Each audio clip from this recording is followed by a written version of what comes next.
আমরা আজ সলিউশন কেমিস্ট্রির থার্ড ক্লাসে আছি। থার্ড ক্লাসে আমরা হেনরি সূত্র নিয়ে at ফার্স্ট আলোচনা করব। হেনরি সূত্র কি? এর আগের ক্লাসে আমি বলেছিলাম যে কোনো একটা দ্রাবকের মধ্যে যখন কোনো দ্রাব্য অ্যাড করি, বিশেষ করে গ্যাসীয় দ্রাব্য যখন অ্যাড করছি, তখন সেই গ্যাসের দাব্যতা ডিপেন্ড করে প্রেশারের উপর। যদি প্রেশার বাড়াই তাহলে দাব্যতা বাড়ে, আর যদি প্রেশার কমায় তার দাব্যতা কমে। এখন এই সংক্রান্ত একটা সূত্র হচ্ছে হেনরির সূত্র। এখন যদি আর কি কোনো গ্যাসীয় দ্রাব্যের দ্রাব্যতাটাকে আমরা মোল ভগ্নাংশ অর্থাৎ মোল ফ্র্যাকশন দিয়ে রিপ্রেজেন্ট করে থাকি এবং চাপকে পি দিয়ে রিপ্রেজেন্ট করে থাকি, তাহলে বলা হয় যে যত প্রেশার বাড়াবে তত আর কি দ্রাবের পরিমাণটা অর্থাৎ দ্রাবের মোল ফ্র্যাকশনটা দ্রবণের মধ্যে অর্থাৎ দ্রাবকের মধ্যে বৃদ্ধি পাবে। পি ইকুয়াল টু, এখন যদি আমি এখানে সমানুপাতিক চিহ্ন তুলে দিই তাহলে একটা ধ্রুবক আনতে হবে, তাকে কেএইচ বলবো।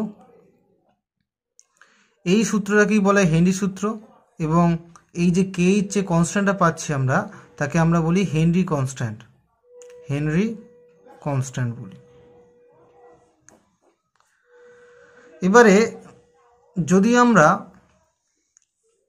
এই যে হেনরি সূত্রকে আরেকভাবে রিপ্রেজেন্ট করতে পারি, যদি আমরা পরিমাণটাকে মোল মানে গাঢ়ত্ব দিয়ে প্রকাশ করি, মানে দ্রাবের পরিমাণটা দ্রাবকের মধ্যে বা দ্রবণের মধ্যে, তাকে যদি আমি মোল সংখ্যা দিয়ে গাঢ়ত্ব দিয়ে প্রকাশ করে থাকি, তাহলে সি ভ্যারিদাস পি, সি যদি গাঢ়ত্ব হয়, কনসেন্ট্রেশন ভ্যারিদাস পি, সেখানে C equal to KH x, KH into P, এইভাবে রিপ্রেজেন্ট করতে পারি। এটাও একটা হেনরি সূত্রেরই একটা অন্যতম রূপ।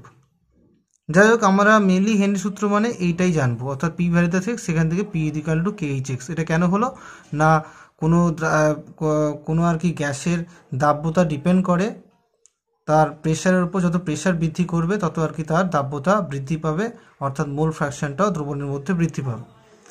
এবার যেটা বলছে এই যে কেএইচ, অর্থাৎ আমরা যেটা বলছি হেনরি কনস্ট্যান্ট, সেটা কি কি বিষয়ের উপর ডিপেন্ড করে।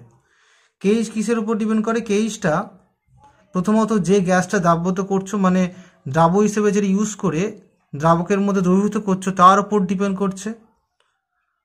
যত মানে বিভিন্ন গ্যাস রয়েছে নির্দিষ্ট উষ্ণতায়, তার ক্ষেত্রে কেএইচের মানটা ভিন্ন ভিন্ন হবে। তাহলে এটা যে গ্যাসীয় যে দ্রাব্যটা রয়েছে তার উপর, গ্যাসীয় দ্রাব্যের উপর ডিপেন্ড করছে। সেকেন্ড যেটা বলছে কি, যে এটা দ্রাবকের উপরও ডিপেন্ড করছে, অর্থাৎ তুমি এখানে দ্রবণে দ্রাবক তো বটেই, দ্রাবক হিসেবে যেটা ইউজ করছো তার উপরেও ডিপেন্ড করছে যে কেএইচের মানটা কি হবে। এবারে দেখো যে আমরা কি জানি, P equal to KH into x, সেখান থেকে কেএইচ সমান কি বলতে পারি, পি বাই এক্স। তাহলে দেখতে পাচ্ছি যদি পিটা কনস্ট্যান্ট থাকে তাহলে একটা আমি বলতে পারি কি কেএইচ ভ্যারিদাস 1/x, অর্থাৎ এক্সটা অর্থাৎ মূল ভগ্নাংশের সঙ্গে এই যে হেনরি কনস্ট্যান্টটা একটা ব্যস্তানুপাতিক সম্পর্কে রয়েছে। অর্থাৎ বুঝতে পারছি যে যদি দাব্যতা কমে কোনো একটা গ্যাসীয় দ্রবণের মধ্যে, তাহলে তার ক্ষেত্রে হেনরি কনস্ট্যান্ট মানটা বেশি হবে। অর্থাৎ নির্দিষ্ট উষ্ণতা দুটো গ্যাসের ক্ষেত্রে যদি আংশিক চাপও একই হয়, তাহলে সেই ক্ষেত্রে যার ক্ষেত্রে কেএইচের মানটা কম হবে তার ক্ষেত্রে এক্সের মানটা বেশি হবে, বা উল্টোটা, অর্থাৎ যার ক্ষেত্রে কেএইচের মানটা কম হবে তার ক্ষেত্রে এক্সের মানটা বেশি, বা কেএইচের মানটা বেশি হলে এক্সের মানটা কম হবে, অর্থাৎ ব্যস্তানুপাতিক রয়েছে। দাব্যতার সঙ্গে হেনরি কনস্ট্যান্টটা ব্যস্তানুপাতিক রয়েছে। আর নেক্সট যেটা বলছে কি, যে উষ্ণতা বৃদ্ধি করলে কেএইচের মানটা বৃদ্ধি পায়। দেখো একটা জিনিস দেখো, আমি অলরেডি বলেছিলাম যে একটা গ্যাসীয় দ্রাব্যের ক্ষেত্রে দাব্যতাটা উষ্ণতা বৃদ্ধি পেলে কমে। যত উষ্ণতা বাড়াবে তত কি হবে না, যে গ্যাসটা আর কি দ্রবীভূত রয়েছে দ্রবণের মধ্যে, সেই গ্যাসটা কি হবে, উপরের দিকে উঠতে থাকবে, অর্থাৎ দাব্যতা কমবে। এখন দাব্যতা কমলে কি হবে জানি, কেএইচের মানটা বাড়ে। তাহলে এক্স ভ্যারিদাস যেহেতু 1/t, আবার এক্স ভ্যারিদাস যেহেতু 1/kh, তাই আমরা বলতে পারি কি কেএইচ ভ্যারিদাস টি বলতেই পারি। দেখো মানে এক্স যেহেতু টি এবং কেএইচ উভয়ের সঙ্গে ব্যস্তানুপাতিক রয়েছে, তাই আমরা বলতে পারি কেএইচ এবং টি একে অপরের সঙ্গে সমানুপাতিক থাকবে। তাই উষ্ণতা বৃদ্ধি পেলে কেএইচের মানটা অর্থাৎ হেনরি কনস্ট্যান্টের মানটা বৃদ্ধি পায়। এবার এই যে হেনরি সূত্র আমরা যেটা বলছি, এটা সবসময় কি প্রযোজ্য হবে? উত্তর হচ্ছে না, সর্বদা প্রযোজ্য হবে না। যদি দেখা যায় কোনো একটা গ্যাসীয় দ্রাব্য কোনো একটা দ্রাবকের মধ্যে অধিক মাত্রায় দ্রাব্য, তার ক্ষেত্রে কিন্তু প্রযোজ্য হয় না। যেমন যদি আমরা বলি যে জলের মধ্যে, জল যদি দ্রাবক হিসেবে ইউজ করো, সে দ্রাবকের মধ্যে NH3 যে গ্যাসীয় দ্রাব্য সেটা অধিক মাত্রায় দ্রাব্য হয়, অধিক মাত্রায় দ্রাব্য হয়, তার কারণে এটা প্রযোজ্য নয়, হেনরি সূত্রটা এক্ষেত্রে প্রযোজ্য নয়। সেকেন্ড যেটা বলছে কি, যদি আর কি ওই যে গ্যাসীয় দ্রাব্যটা দ্রবণের মধ্যে আয়নে ভেঙে যায়, ধরো এই সেলের কথা বলি, এই সেল তুমি যদি জলের মধ্যে মেশাও, জলের মধ্যে মেশালে কি হবে না, সেটা H+Cl- আয়নে ভেঙে যাবে। এই যদি আর কি ডিসোসিয়েশন ব্যাপারটা ঘটে, তাহলে কিন্তু প্রযোজ্য হবে না, অর্থাৎ এইভাবে ভেঙে গেলে প্রযোজ্য হবে না। থার্ড যে কেসটা আছে সেটা হলো যদি উল্টোটা হয়, অর্থাৎ ধরো যদি আর কি যে দ্রাব্যটা ইউজ করছো আর যে দ্রাবকটা ইউজ করছো তারা একে অপরের সঙ্গে বিক্রিয়া করে যাচ্ছে, বিক্রিয়া করে যৌগ তৈরি করছে, তাহলে কিন্তু এই সূত্রটা প্রযোজ্য হবে না। তাহলে এ একটা দ্রাব্য মনে করো আর বি একটা দ্রাবক, সেটা বিক্রিয়া করে যাচ্ছে, বিক্রিয়া যদি করে মানে রিয়াকশন করে যাচ্ছে, তার ক্ষেত্রে তখন আর কি হেনরি সূত্র প্রযোজ্য হবে না। আর লাস্ট যেটা বলছে কি, যে চাপের মানটা খুব যদি হাই হয় আর উষ্ণতার মানটা যদি খুব লো হয়, তার ক্ষেত্রে কিন্তু তোমার হেনরি সূত্র খাটবে না। চাপের মানটা অনেক হাই আর উষ্ণতা অনেক লো হলে তার ক্ষেত্রে কিন্তু এই সূত্রটা খাটবে না। এবারে আমরা বাস্তবিক ক্ষেত্রে বাস্তবে অনেকগুলো এক্সাম্পল দেখি, মানে অনেক ঘটনা দেখি যেটা কিন্তু হেনরি সূত্রের সঙ্গে সামঞ্জস্যপূর্ণ। তার একটা এক্সাম্পল দেখো তোমরা, যদি আর কি একটা এক্সাম্পল যদি বলি আমরা, একটা এক্সাম্পল ধরো তো কোল্ড ড্রিঙ্কসের বোতলের মধ্যে তুমি যখন বোতলটা খুলবে তখন দেখবে কার্বন ডাইঅক্সাইডের বুদবুদ হঠাৎ করে অনেকটা বেরিয়ে যাচ্ছে। এর কারণটা হচ্ছে এটাই যে হাই প্রেশারে কার্বন ডাইঅক্সাইডকে রাখার কারণে কার্বন ডাইঅক্সাইডটা ওই ওই কোল্ড ড্রিঙ্কসের মধ্যে দ্রবীভূত হয়ে যায়। কিন্তু যখন তুমি সিপি খুলে দাও তখন তো আর চাপটা হাই থাকছে না, সেটা বায়ুমণ্ডলীয় প্রেশার অর্থাৎ অ্যাটমসফেরিক প্রেশারের সঙ্গে ম্যাচ করে যাচ্ছে, যার কারণে বলতে পারি যে প্রেশারটা কমে যাচ্ছে। আর প্রেশার কমলে কী হয়, তাপমাত্রা কমে, প্রেশার ভ্যারিয়াস এক্স, তো প্রেশার বাড়লে এক্স বাড়ে, প্রেশার কমলে কী হবে, এক্সটাও কমবে। তাহলে এক্স কমছে মানে কি, তাপমাত্রা কমছে, মোল ফ্র্যাকশন কমছে, তাপমাত্রা কমছে, যার কারণে কার্বন ডাইঅক্সাইড উঠতে থাকে। নেক্সট যেটা এক্সাম্পল হলো সেটা হচ্ছে যে ডুবুরিরা যখন আর কি সমুদ্র বা নদীর নিচে নামে, তখন আর কি তারা একটা বিশেষ প্রকারের শ্বাসক্রিয়ার জন্য যন্ত্র ইউজ করে। সেই যন্ত্রের মধ্যে কী থাকে, সেই শ্বাসযন্ত্রের মধ্যে কী থাকে, উচ্চ চাপে বায়ু রাখা থাকে, বায়ু থাকে, তার মধ্যে অ্যাকচুয়ালি অক্সিজেন এবং হিলিয়ামের মিক্সচার থাকে। এবার প্রশ্ন হচ্ছে আমরা অক্সিজেন এবং নাইট্রোজেনের মিক্সচার নিই না কেন? না দেখো, উচ্চ চাপে যখনই আর কি এই শ্বাসযন্ত্রে নেওয়া হয় তখন আর কি আমাদের ডাইরেক্টলি মানে ডুবুরিতে ডাইরেক্টলি রক্তের সঙ্গে লিঙ্ক থাকে, যার ফলে আর কি রক্তে যখন উচ্চ চাপে যখন রাখা হচ্ছে তখন রক্তের মধ্যে অক্সিজেন এবং নাইট্রোজেন দুটোই ভালো মাত্রায় ডিজলভ হয়ে যায়। যত চাপ বৃদ্ধি পাবে তত আর কি গ্যাসের দাব্যতা তলের মধ্যে বৃদ্ধি পায়। সেই কারণে এখন যখনই আর কি সে ওপরে উঠবে তখন কি হবে, যখন সে মানে সমুদ্র বা নদী জলাশয় থেকে ওপরের দিকে উঠছে হঠাৎ করে, তখন চাপের পরিমাণটা কমে যাবে। আর চাপের পরিমাণটা কমে গেলে কি হবে, যে সমস্ত অক্সিজেন নাইট্রোজেন ডিজলভ রয়েছে রক্তের মধ্যে সেটা কি হবে, ডিজলভ বা দ্রবীভূত থেকে অদ্রবীভূত অবস্থায় আসতে থাকবে, কারণ চাপ তো কমে যাচ্ছে উপরের দিকে উঠলে। এর ফলে কি হবে, এর ফলে এই যে নাইট্রোজেন যে বা অক্সিজেন যে গ্যাসগুলো কি হচ্ছে না উচ্চ চাপ সৃষ্টি করবে, তার যে কৈশিক নলী রক্তবাহী যে কৈশিক নল রয়েছে ওর মধ্যে প্রচুর অত্যাধিক চাপ সৃষ্টি করবে। যদি নলটাকে একটু বড় করে দেখাই তাহলে এর উপর প্রচুর প্রেশার ক্রিয়েট করবে, গ্যাসে যেটা অদ্রবীভূত অবস্থায় উঠছে, যার ফলে কি প্রচুর প্রেশার ক্রিয়েট করবে, যার ফলে আর কি অনেক শরীরের ক্ষতি হতে পারে। ঠিক আছে, যাকে আমরা ডিকম্প্রেশন সিকনেস বলে থাকি এটাকে। এটা অ্যাভয়েড করার জন্য আমরা অক্সিজেন এবং হিলিয়ামটা নিয়ে থাকি। নাইট্রোজেনের ডিজলভিং পাওয়ার অনেক বেশি, নাইট্রোজেন বেশি মাত্রায় ডিজলভ হয় রক্তের মধ্যে, তাই যখন কম চাপ হয়ে যায় তখন সেই অবস্থায় নাইট্রোজেন বেশি মাত্রায় অদ্রবীভূত হতে থাকে, মানে বেশি মাত্রায় রক্ত থেকে বেরোতে থাকে, যার ফলে বেশি মাত্রায় প্রেশার ক্রিয়েট করবে। কিন্তু তার পরিবর্তে হিলিয়াম নিলে তার তুলনায় কম প্রেশার ক্রিয়েট করবে, কারণ হিলিয়ামের দাব্যতা জলের মধ্যে কম হয়। থার্ড যে পয়েন্টটা যেটা বলছে সেটা হচ্ছে দেখো, যে আমরা কি জানি যত পাহাড়ে বা পর্বতে পালায় ওপরের দিকে উঠি তত কী হয়, আমাদের শ্বাসকষ্ট হতে থাকে। এটা আসলে কিছুই নয়, যত আমরা উপর থেকে নিচের দিকে উঠছি বাতাসের বায়ুমণ্ডলীয় প্রেশার কী হয়ে যায়, কমে যায়। তো বায়ুমণ্ডলীয় প্রেশার কমে গেলে কি হবে, রক্তের মধ্যে যে পরিমাণ অক্সিজেন রয়েছে সেটা কি হবে, সেটা দ্রবীভূত থেকে অবস্থা থেকে অদ্রবীভূত অবস্থায় চলে যাবে, মানে রক্তের মধ্যে অক্সিজেনের পার্সেন্টেজ কমে যাবে, কারণ চাপ কমলে তো মানে গ্যাসের দাব্যতা কমে, তাই অক্সিজেনের দাব্যতাও রক্তের মধ্যে কমে যাবে, যার কারণে রক্ত আমাদের শরীর বেশি মাত্রায় অক্সিজেন পাবে না, যার কারণে অক্সিজেনের অভাব সৃষ্টি হবে। ঠিক আছে, এই ঘটনার ফলে কি হয়, দুর্বলতা সৃষ্টি হবে, শ্বাসকষ্ট হবে, ঠিক আছে, চিন্তা ভাবনা করার ক্ষমতা কমে যাবে, এই সমস্ত উপসর্গ দেখা যাবে। নেক্সট আমরা এই যে হেনরি ল পড়লাম এই সংক্রান্ত কিছু অঙ্ক করব।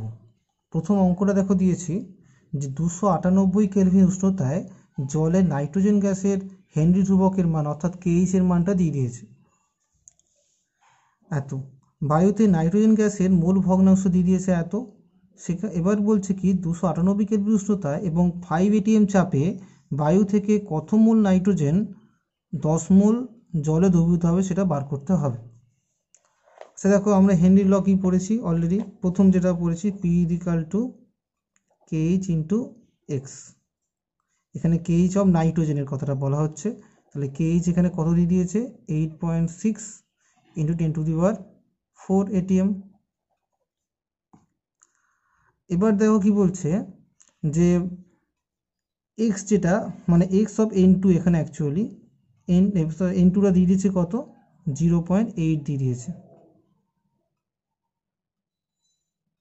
তাহলে এখান থেকে আমাকে বার করতে হবে অ্যাকচুয়ালি যে কত মোল অর্থাৎ N অফ N2 অর্থাৎ কত মোল নাইট্রোজেন রয়েছে সেটা বার করতে হবে। আমাকে N অফ H2O দিয়ে দিয়েছে অর্থাৎ জলের মোল পরিমাণ দিয়ে দিয়েছে, সেটা হচ্ছে 10 মোল, এগুলো সব দিয়ে দিয়েছে।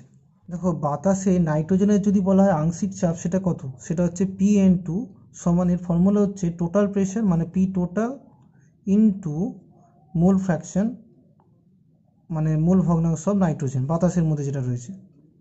তাহলে বাতাসের মোল ভগ্নাংশকে আমি যদি এক্স প্রাইম দিয়ে রিপ্রেজেন্ট করছি মানে এক্স প্রাইম N2, তাহলে এখানে বাতাস এখানে কত বলেছে আমাকে পি টোটাল প্রেশার আমাকে বলেছে 5 atm, অঙ্কটা দেখবে 5 atm দেওয়া আছে, আর এখানে তোমার মোল ফ্র্যাকশন 0.8 বাতাসে, এটা গুণ করলে হচ্ছে 4 atm।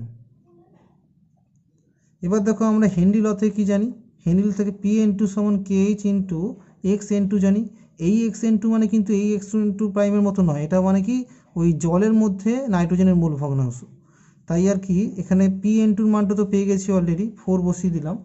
KH এর মানটা কত আছে, KH এর মান 8.6 × 10⁴ atm ইন্টু XN2 আছে, সেখান থেকে XN2 মানটা অর্থাৎ জলের মধ্যে নাইট্রোজেনের মূল ভগ্নাংশ বেরিয়ে যাবে, এটা কিন্তু ছিল বাতাসের মধ্যে মূল ভগ্নাংশ, ঠিক আছে।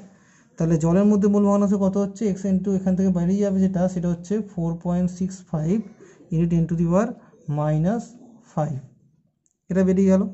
এখন আমরা কি জানি না XN2 মানে কি নাইট্রোজেনের মোল ভগ্নাংশ মানে number of moles of nitrogen by number of mole of nitrogen plus number of mole of H2 সমান হচ্ছে 4.65 × 10⁻⁵। দেখো এই যে NH2 সেটার মানটা দিয়ে দিয়েছে অর্থাৎ N of N2 by N of N2 মানে নাইট্রোজেনের মূল সংখ্যা প্লাস কত এটা দিয়েছে তোমার 10 মোল, 10 বসিয়ে দিলাম = 4.65 × 10⁻⁵।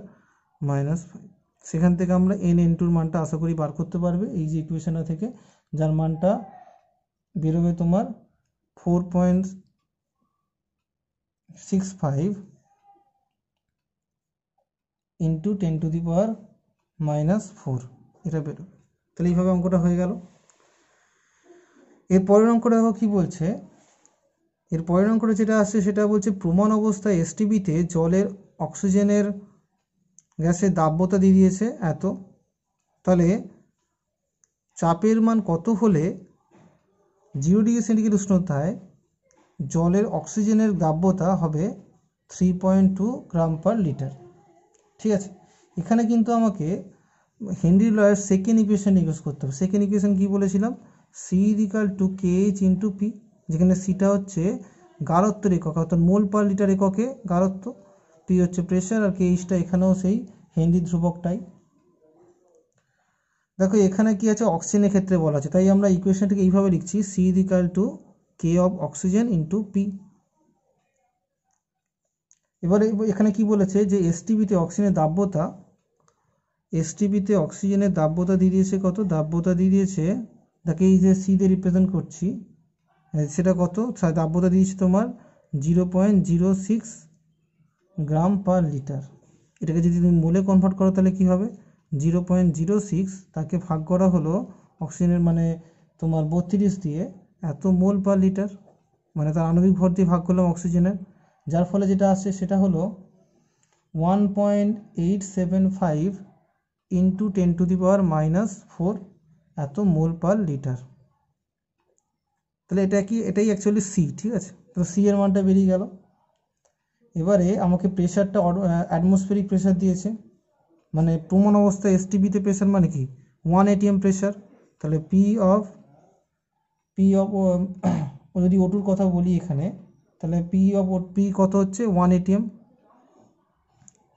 তাহলে সি এর মানটা বসিয়ে দিচ্ছি এই যে ইকুয়েশনটা থেকে, সি এর মানটা হচ্ছে 1.875 ইন্টু 10⁻⁻⁴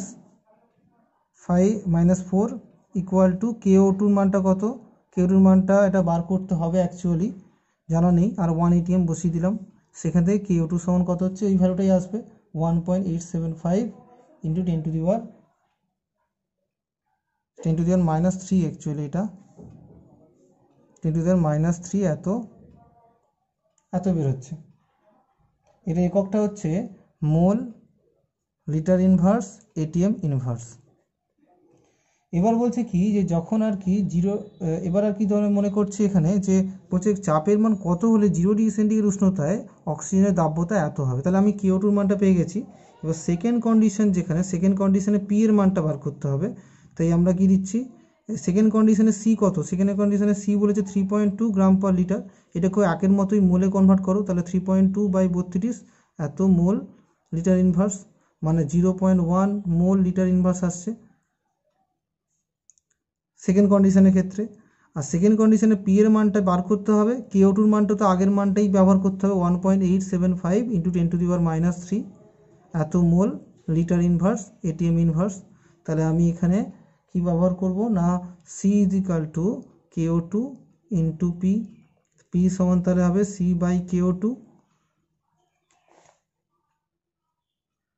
এখন সি এর মানটা বসিয়ে দাও, সি এর মানটা কত আছে 0.1 মোল লিটার ইনভার্স, তাকে ভাগ করে দাও KO2 মানটা দিয়ে 1.875 ইন্টু 10⁻⁻³, এটা ভাগ করলে ভাগফল যত হচ্ছে সেটা বার করে বলো কত এটিএম হচ্ছে, অ্যান্সারটা এটিএমে আসবে অ্যান্সারটা।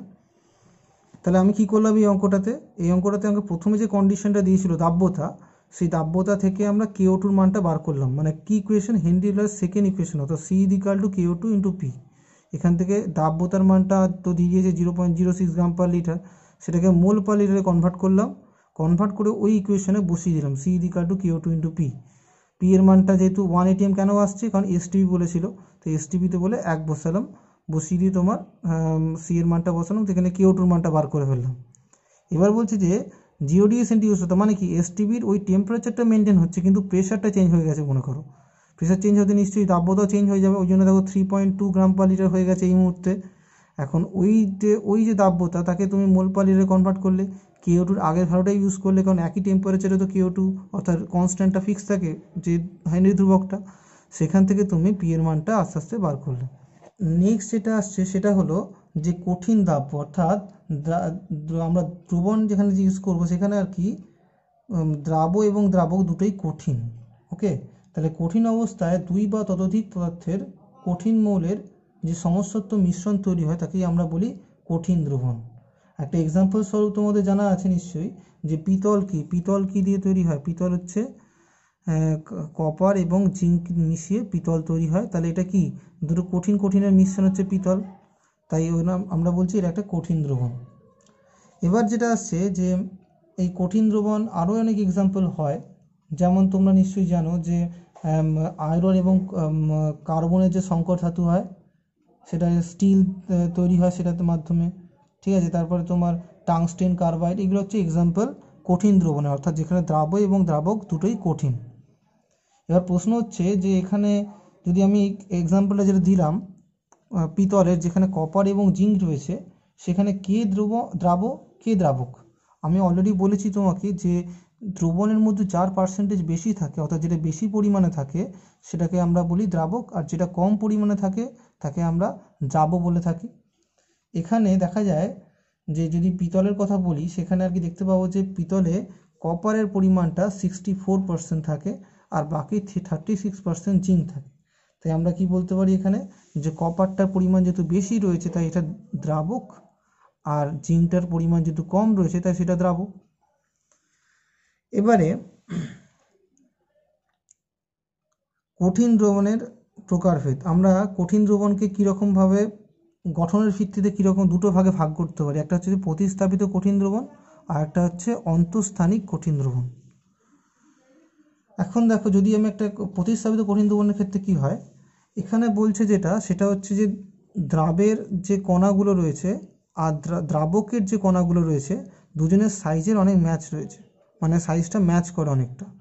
এখন তুমি যখন আর কি কঠিন দ্রাবকের মধ্যে তুমি যখন ওই কঠিন দ্রাবটা অ্যাড করছো তখন কি হয়, যখন অ্যাড করার পর দেখা গেল যে ওই যে কঠিন দ্রাবক ছিল তার যে অণুগুলোকে রিপ্লেস করে দিয়ে তার জায়গাটাতে ঢুকে পড়লো কে, এই যে একই সাইজের দ্রাব কণাগুলো। যার ফলে কি দেখতে হবে, এটা তো এরকম ছিল, দেখতে হবে তোমার এই রকম।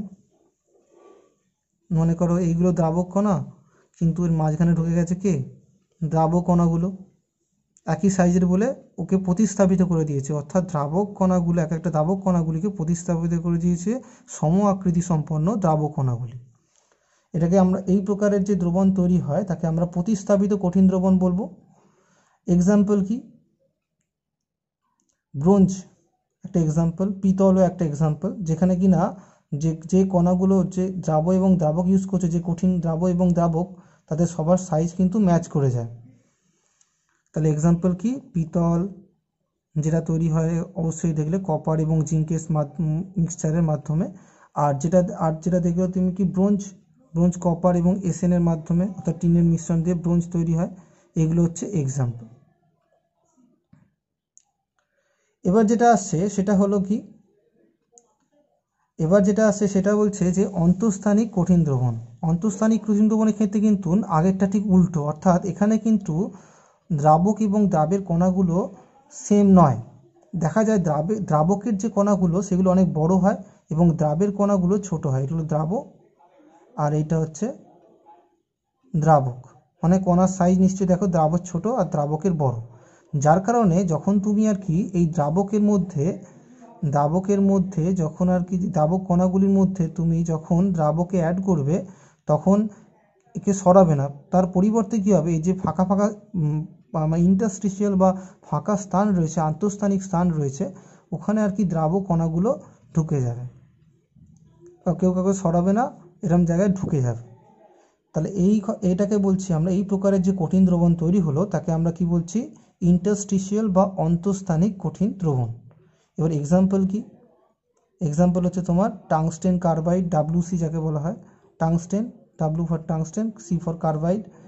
তারপরে তোমার যে স্টিল তৈরি হয় আয়রন এবং কার্বনের মিক্সচারের মাধ্যমে, সেগুলো হচ্ছে যে স্টিল, এটাও একটা এক্সাম্পল কিসের, আন্তঃস্থানিক কঠিন দ্রবণের এক্সাম্পল।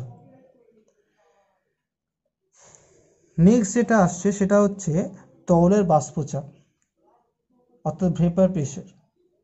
সেটা আবার কি বলছে, দেখো যে আমরা কি জানি, যখন যে কোনো তরল থেকে কি হয়, তুমি যদি তরলকে রাখো সে তরল থেকে কি হয় না বাষ্প উৎপন্ন হতে থাকে, এই ঘটনাকে আমরা বাষ্পায়ন বলি। তোমরা পুকুরে নদীতে লক্ষ্য করে দেখেছো বাষ্পায়ন ঘটে। এবার আমি মনে করছি একটা কন্ডিশন অ্যাপ্লাই করছি, মনে করছি যে ধরো একটা বদ্ধ পাত্র নিয়েছি, বদ্ধ পাত্রের মধ্যে কিছু পরিমাণ তরল রেখেছি, সেই তরল থেকে কি হবে, তাহলে প্রতিনিয়ত বাষ্প পরিণত থাকবে, বাষ্পায়ন ঘটছে।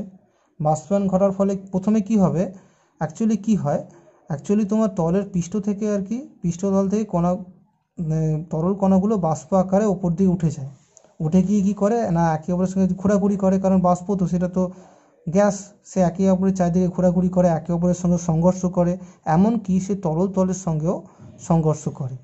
এবার তরল তলের সংঘর্ষ করার সময় অনেক সময় কি হয় না ওই যে তরল তলের যে পৃষ্ঠতল রয়েছে, ওই পৃষ্ঠতলের কণাগুলির সঙ্গে আকর্ষণ বল সৃষ্টি হওয়ার কারণে তারা অনেক সময় কি হয় না, ভেতরের দিকে আবার তরল আকারে ঢুকে যায়।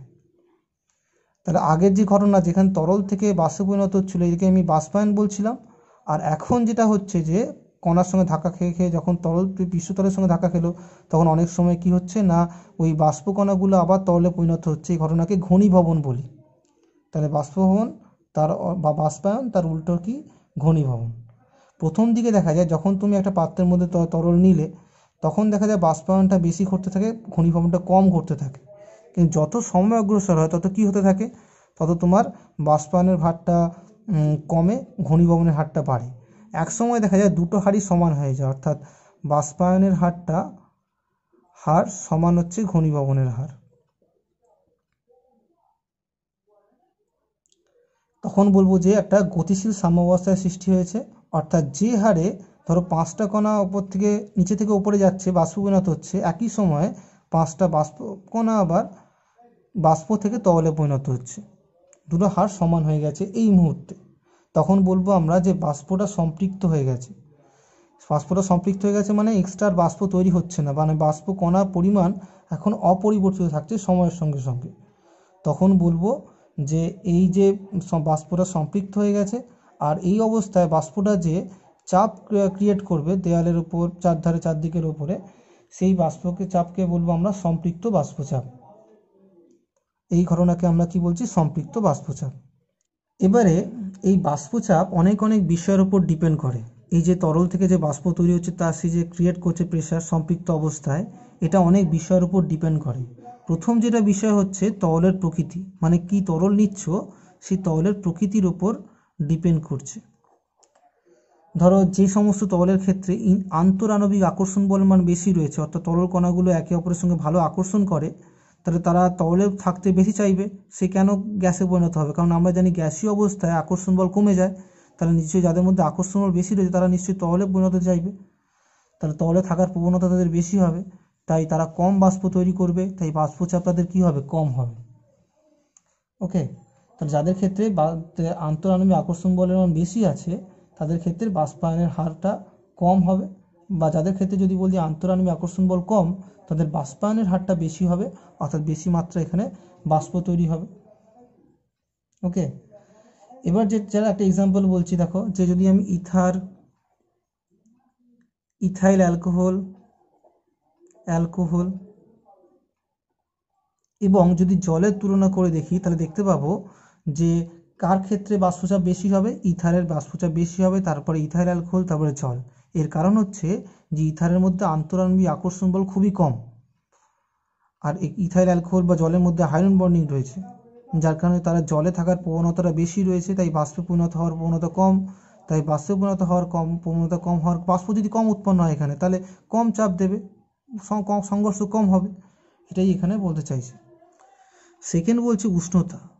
নিশ্চয়ই বুঝতে পারছো যে উষ্ণতা যত বাড়াবে তত কি হবে, তরল কণাগুলো বেশি মাত্রায় বাষ্পে পরিণত থাকবে।